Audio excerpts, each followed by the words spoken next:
j'ai deux objectifs principaux dans cette présentation. Le premier, c'est de vous présenter les principaux résultats de recherche concernant les politiques de formation continue issues de cette conférence qu'on a menée en 2020.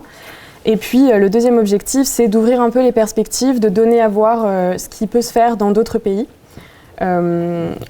Sachant bien évidemment que vous allez aussi retrouver des choses qui se font en France. Je donne des exemples internationaux, mais comme l'a dit Guillaume Lyon tout à l'heure, et Vincent Audebert également, il existe déjà beaucoup de choses chez nous aussi. Alors, je vais commencer ma présentation par vous donner quelques éléments de contexte sur cette fameuse CCI, puis j'en arriverai au cœur du sujet. Donc, je vais vous présenter 6 grands principes issus des différents travaux de recherche qui ont été présentés à l'occasion de cette conférence. Et puis ensuite, je reviendrai un peu plus en détail sur 3 concepts, 3 illustrations à l'international. Là encore, j'insiste sur le fait que ça fera nécessairement écho à des choses que vous connaissez aussi. Donc pour commencer, vous dire un mot de cette conférence sur la formation continue et le développement professionnel des personnels. Je vais aller vite sur cette étape, mais le CNESCO s'est penché sur la formation pour une raison très simple, c'est que c'était quelque chose qui revenait systématiquement dans les préconisations des différentes CCI du CNESCO depuis les débuts. Donc, par exemple, la première CCI du CNESCO en 2015, qui portait sur la mixité sociale à l'école, consacre toute une partie du dossier de préconisation à la question de la formation des personnels au service de cette mixité. Et je ne vais pas vous donner des exemples pour toutes les conférences, mais si vous allez sur notre site, vous verrez que c'était vraiment quelque chose qui revenait systématiquement. Donc en se saisissant en organisant une conférence sur le sujet de la formation continue, il s'agissait de considérer cette formation non plus seulement comme un outil pour faire évoluer les pratiques et le système éducatif au service par exemple de la mixité sociale, mais de la prendre comme objet en elle-même.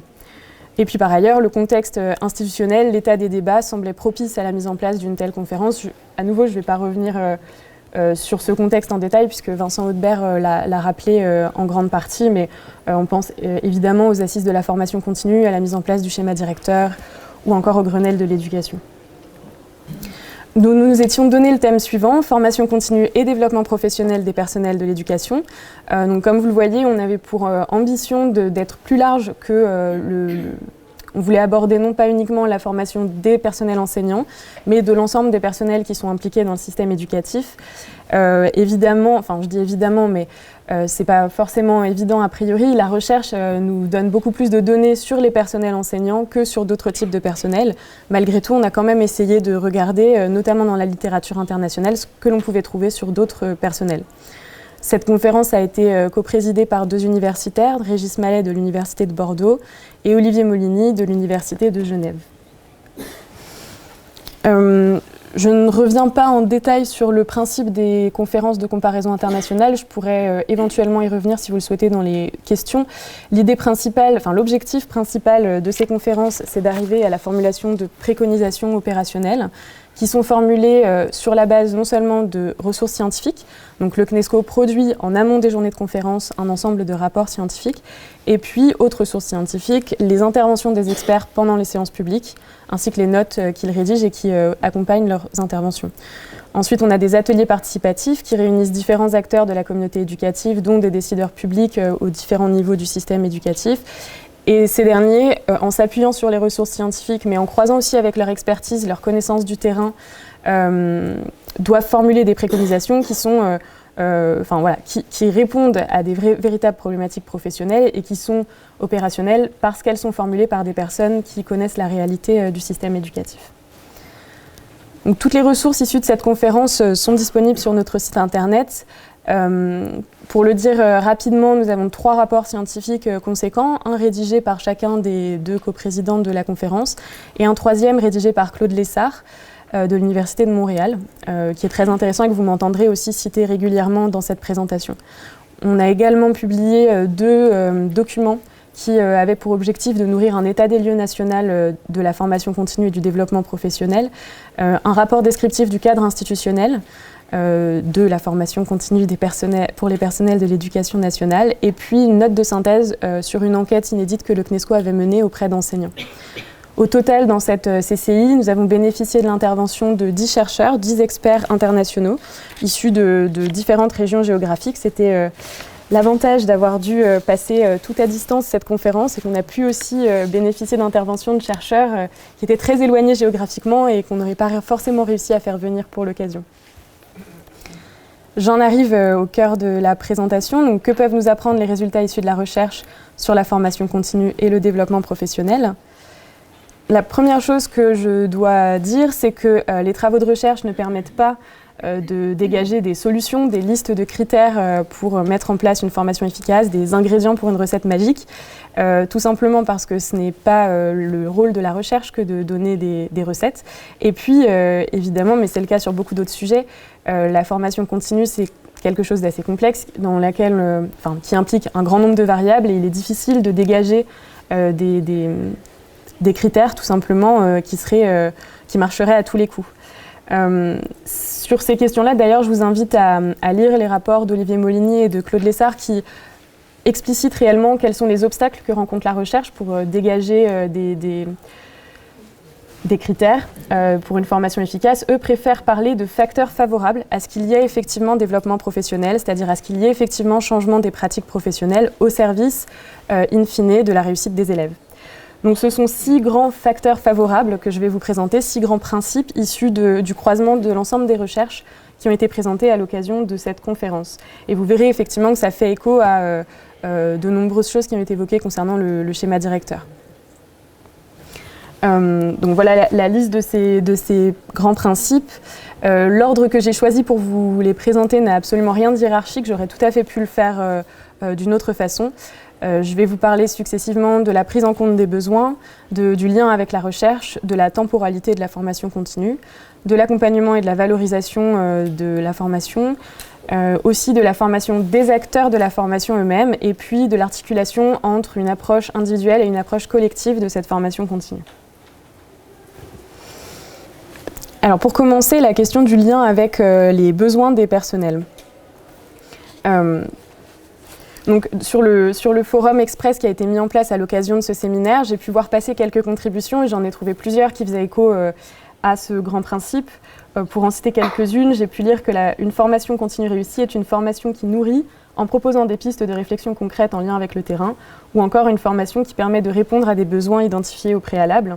Donc on est vraiment en plein dans le sujet.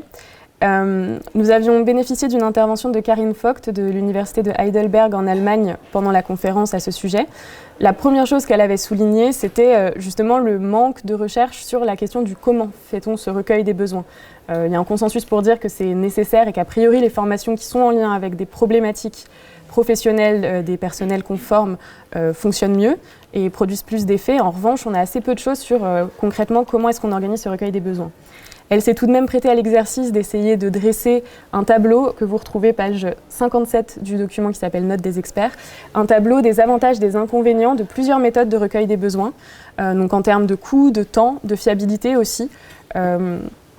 Et puis elle nous avait donné un exemple, l'exemple du dispositif qui a été utilisé pour le projet européen TAIL, Teachers Assessment Literacy Enhancement, dans le cadre de ce projet européen qui visait à construire une plateforme en ligne de formation adaptable pour des enseignants de langue.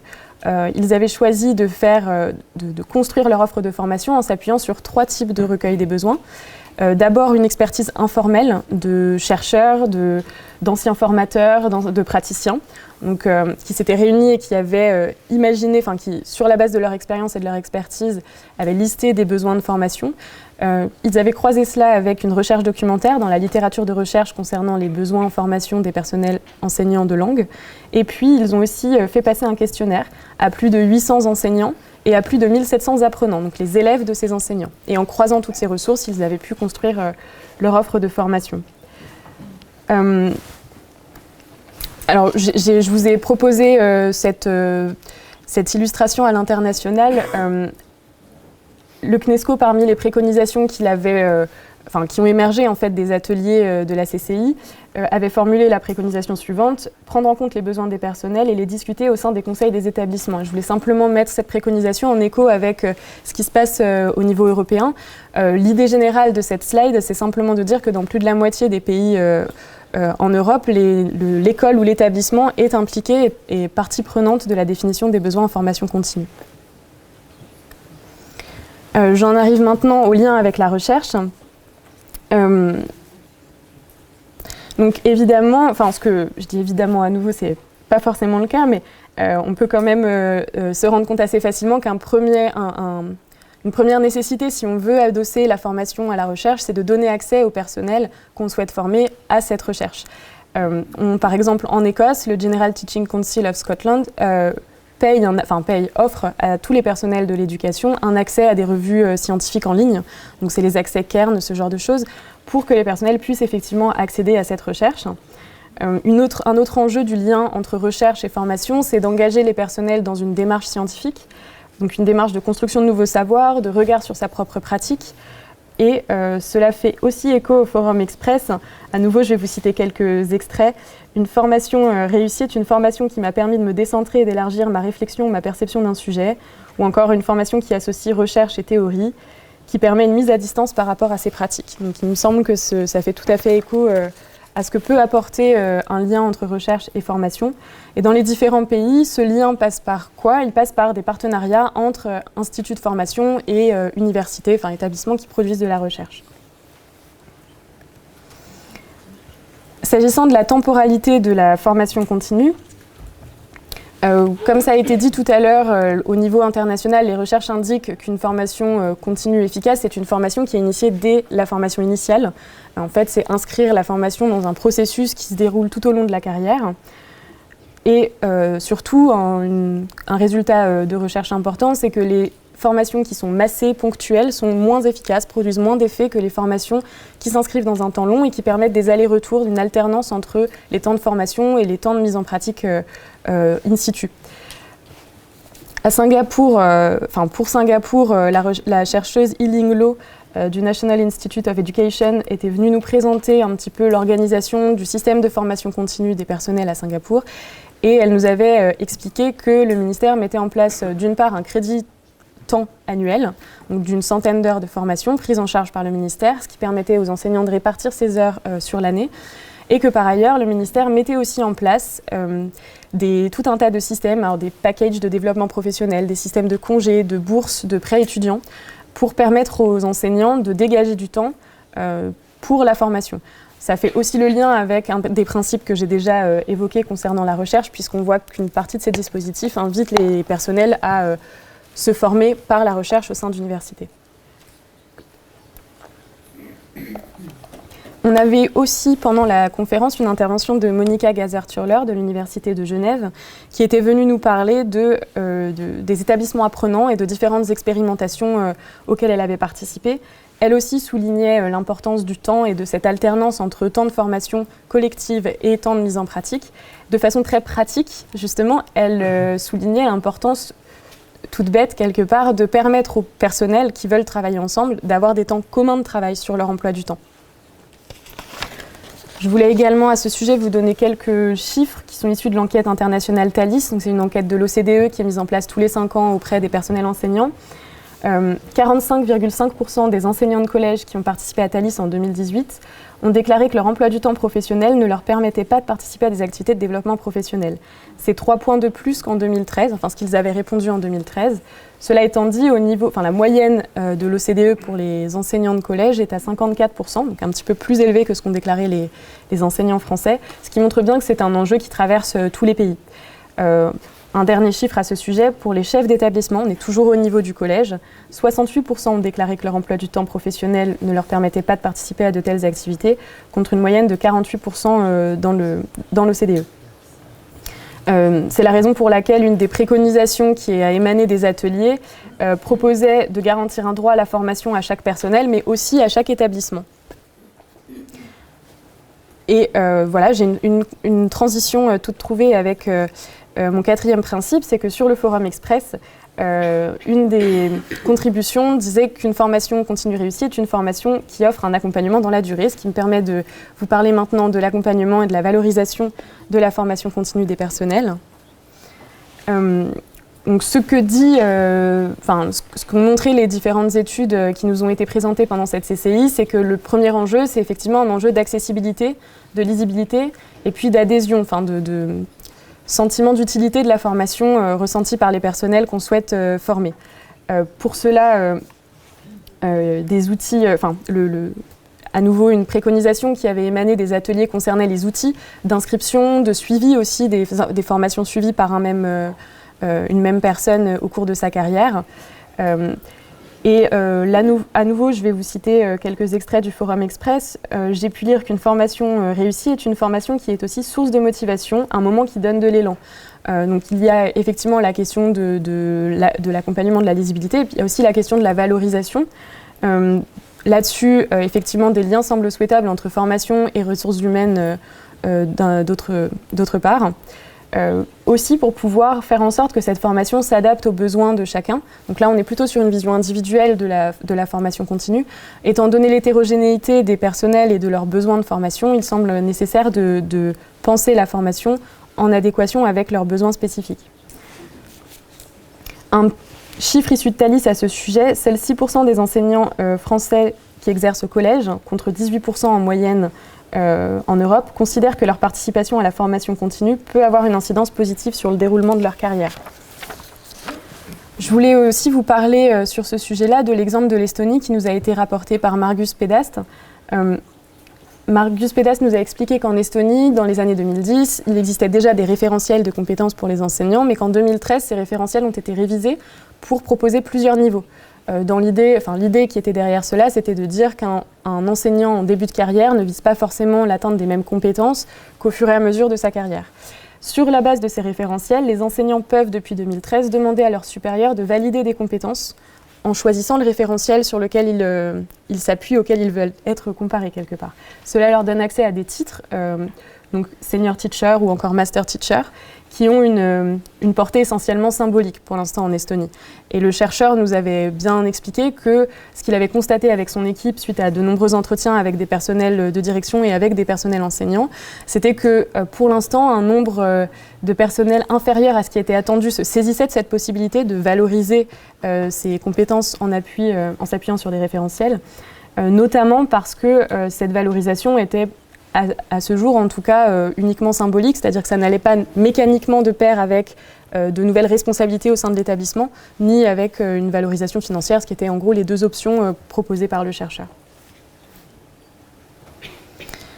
Le cinquième point me semble particulièrement important, étant donné ce qui nous réunit aujourd'hui et l'objet de ce séminaire, c'est l'attention qu'on peut porter à la formation des personnels qui s'occupent de la formation continue en académie.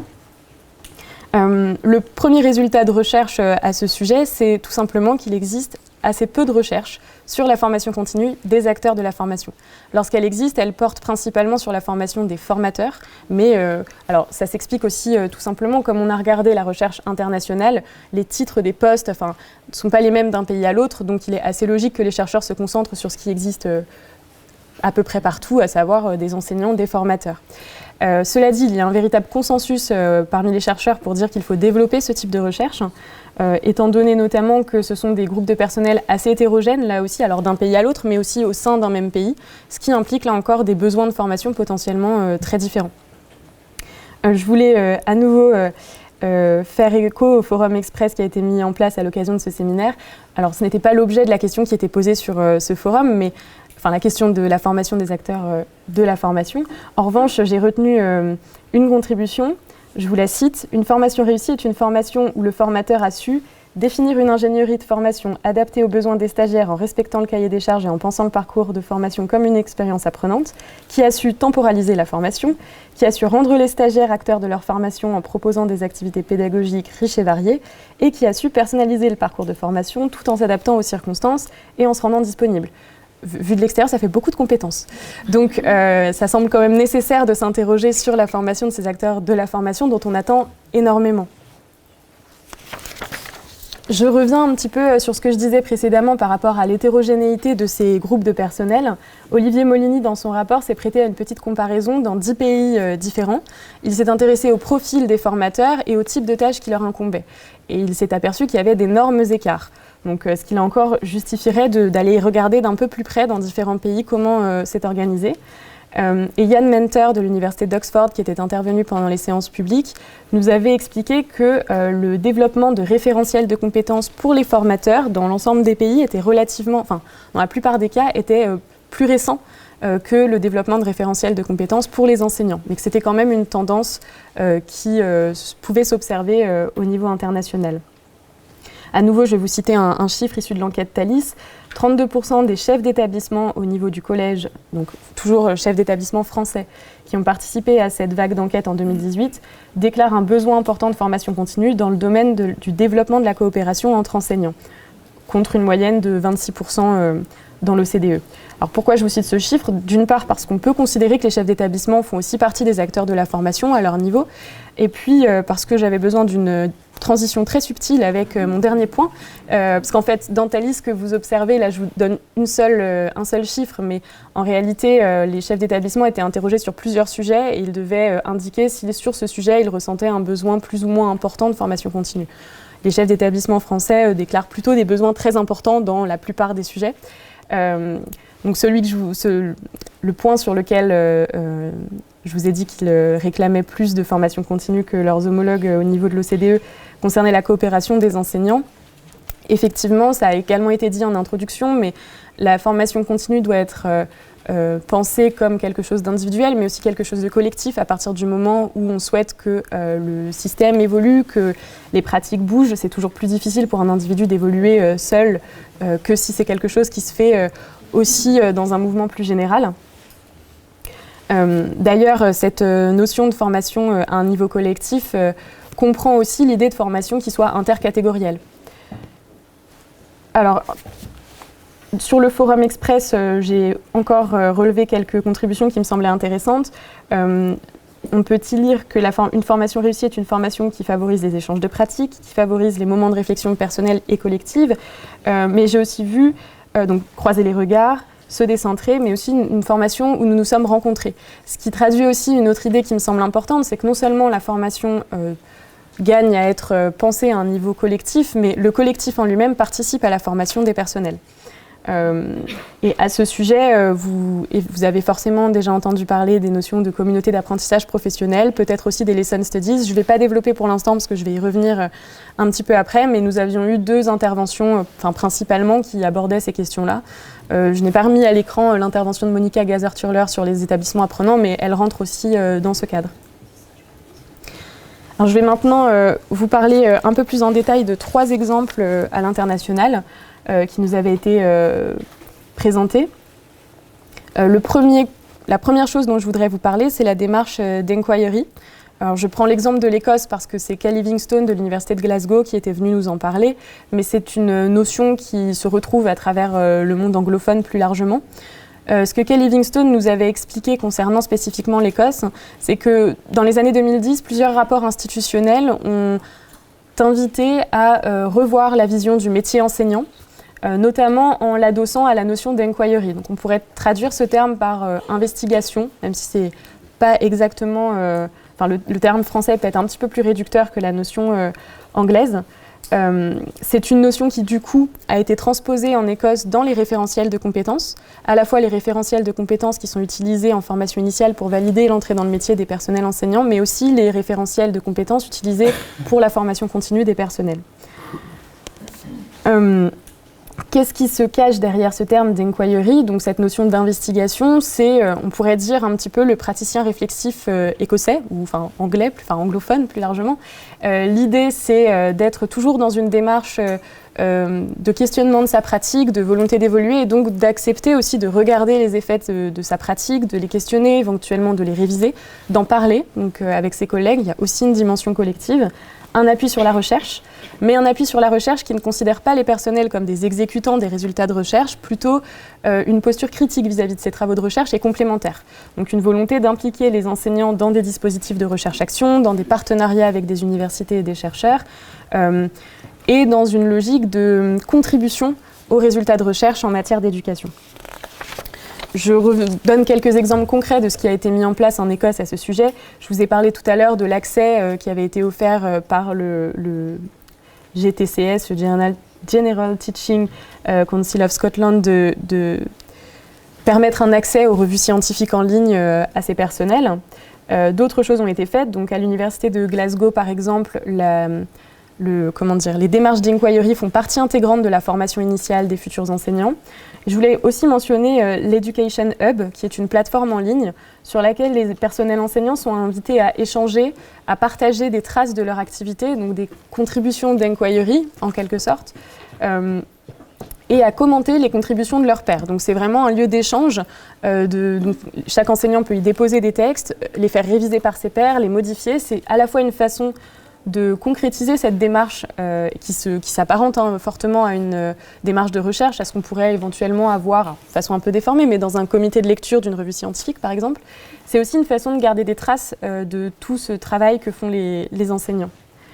Et puis, bon, je ne vais pas citer tout ce que Kay Livingstone nous avait présenté, mais il y avait aussi un effort de fait pour favoriser la mise en place de recherche-action et de partenariats entre des praticiens et des chercheurs. Dans les quelques minutes qu'il me reste, je voulais aussi vous parler des communautés d'apprentissage professionnel. Donc, c'est un concept qui est né dans les années 90, plutôt sous le terme de communauté de pratique. Je ne vais pas rentrer maintenant dans les détails et dans les différences sémantiques, mais globalement, l'idée est assez similaire. L'objectif, c'est effectivement de favoriser une dimension collective et un travail collaboratif des personnels pour les amener à développer un répertoire de pratiques professionnelles commun qui peut être amené à évoluer en fonction des apports de chacun. D'après la recherche, ces communautés d'apprentissage professionnel, elles ont des effets, on les observe assez clairement sur les enseignants, alors en termes de confiance en soi des enseignants, de sentiment d'auto-efficacité, de satisfaction professionnelle, de taux de collaboration avec les collègues, et aussi ça engendrerait une plus grande ouverture au changement de pratique. Alors, la limite qu'on peut opposer à ces résultats, c'est que, vous l'avez compris, il s'agit essentiellement de résultats basés sur les réponses des enseignants, donc c'est quelque chose de déclaratif. Il y a moins d'études sur ce qu'on pourrait observer en allant dans des classes, mais tout de même, c'est quelque chose qui ressort de façon très nette. Concernant les effets des CAP sur les élèves, les résultats de recherche sont un peu plus timides, encore trop peu nombreux pour affirmer des choses de façon très définitive. En revanche, les études disponibles qui ont été recensées notamment par Claude Lessard dans son rapport montrent bien qu'il y aurait un effet sur les élèves.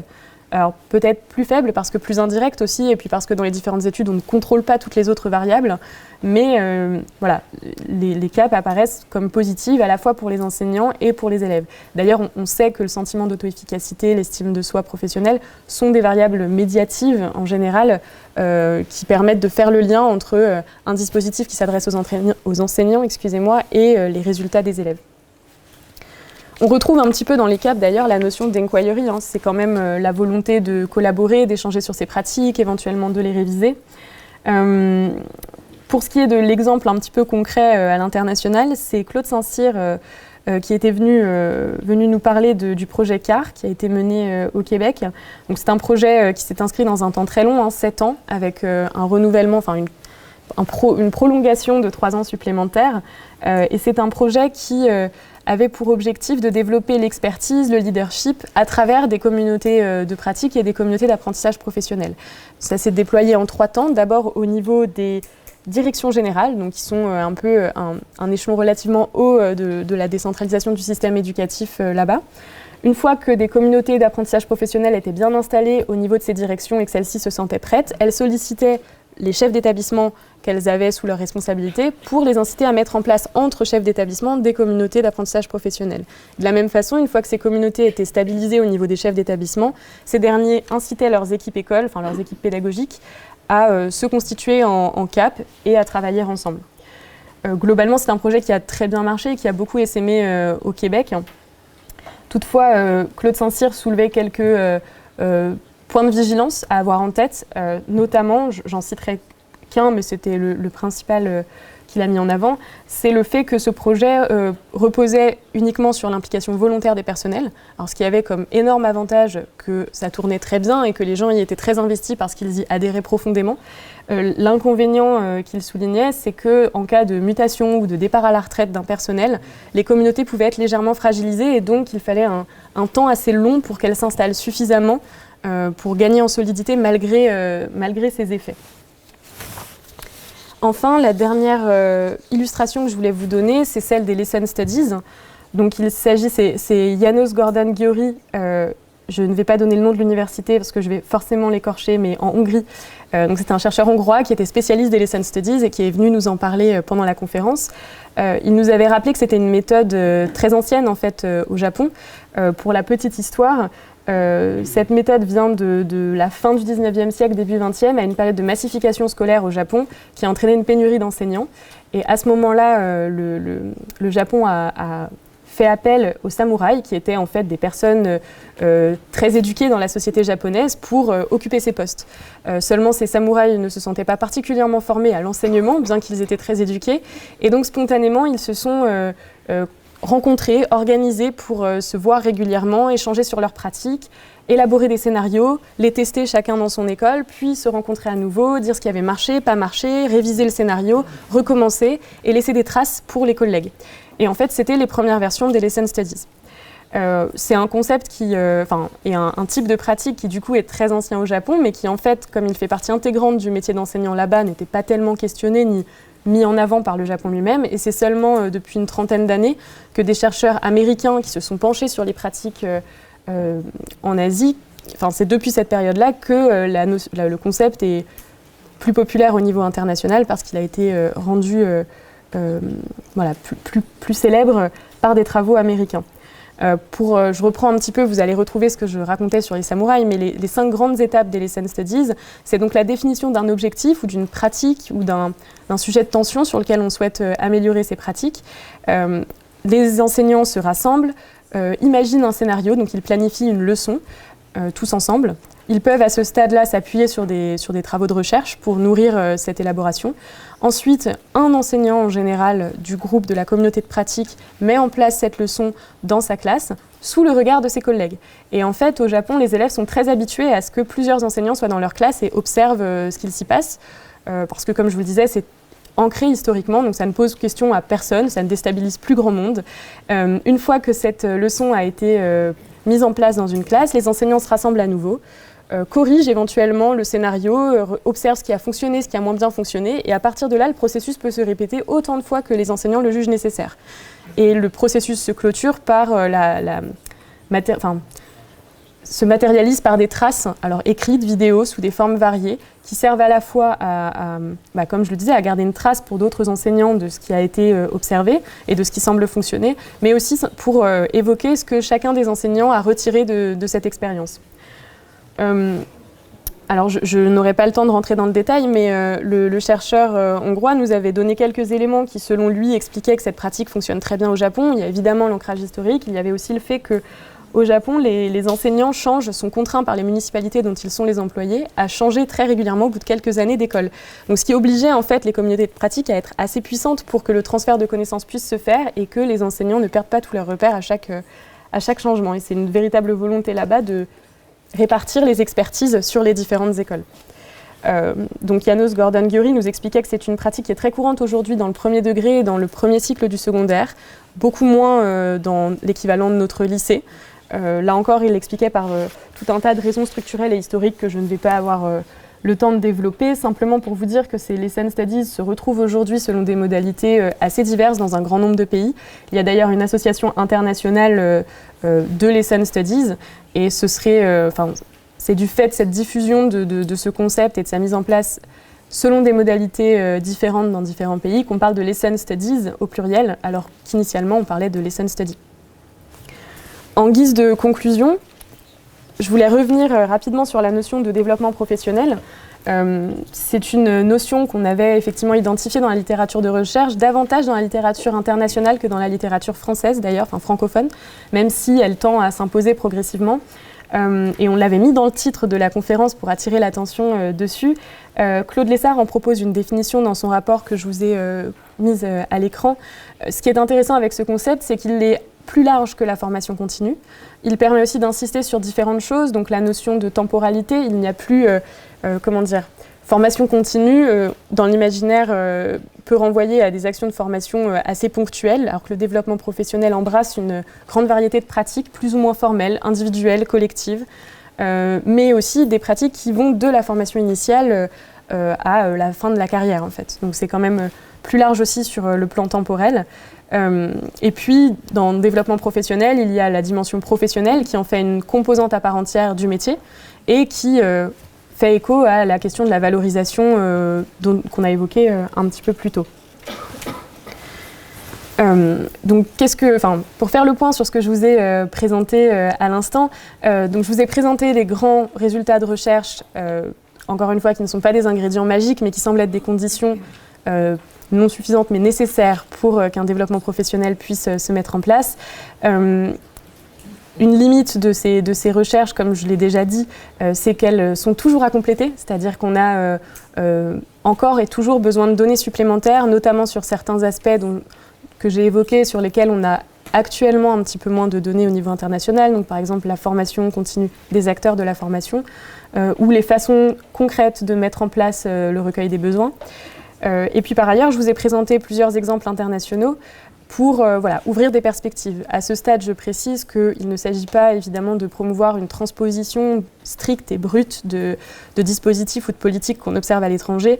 L'intérêt et le choix du CNESCO dans la sélection des pays vise à la fois à présenter au public des choses qui sont assez différentes, assez éloignées, mais qui permettent véritablement de remettre en question parfois des choses que l'on qu'on considère comme allant de soi parce qu'elles ne sont plus interrogées dans notre propre système. Et puis d'autres pays qui sont plus semblables et pour lesquels le système éducatif est plus comparable. Voilà, c'est un peu l'équilibre qu'on essaye de trouver dans nos programmes. Et finalement, ce que j'ai fait ce matin s'apparente plus globalement à la démarche du CNESCO, à savoir apporter aux différents acteurs de la communauté éducative et aux parties prenantes de l'éducation à la fois des éléments scientifiques sur ce que la recherche dit, ne dit pas encore de façon assez affirmative, et des exemples internationaux pour ouvrir le regard et nourrir la réflexion. Ensuite, nous passons le relais, et c'est aussi ce que je vais faire maintenant, à ces acteurs de la communauté éducative et à ces parties prenantes de l'éducation pour imaginer, en fonction des contextes locaux et de façon adaptée, sans faire de transposition stricte, tout ce que nous essayons d'apporter pour construire concrètement des dispositifs et des politiques de formation continue. Je me permets un dernier petit point de vigilance en forme d'autopromo pour vous inviter à aller consulter les résultats de la dernière conférence de comparaison internationale que le CNESCO a mise en place en novembre 2021, qui portait sur la gouvernance des politiques éducatives et qui offre une vaste réflexion sur la mise en œuvre des politiques et des pratiques en matière d'éducation. Mais là encore, je vous passe totalement le relais et je vous donne rendez-vous en novembre 2022 pour la prochaine conférence du CNESCO, qui sera cette fois-ci une conférence de consensus, donc un dispositif un petit peu différent avec une place un peu plus restreinte de l'international, mais un volet participatif qui se déroule selon des modalités un petit peu différentes. Cette conférence portera sur l'évaluation au service de l'apprentissage des élèves, et nous ferons tout notre possible avec l'Académie de Dijon pour faire en sorte qu'un maximum de personnel puisse bénéficier de cette conférence.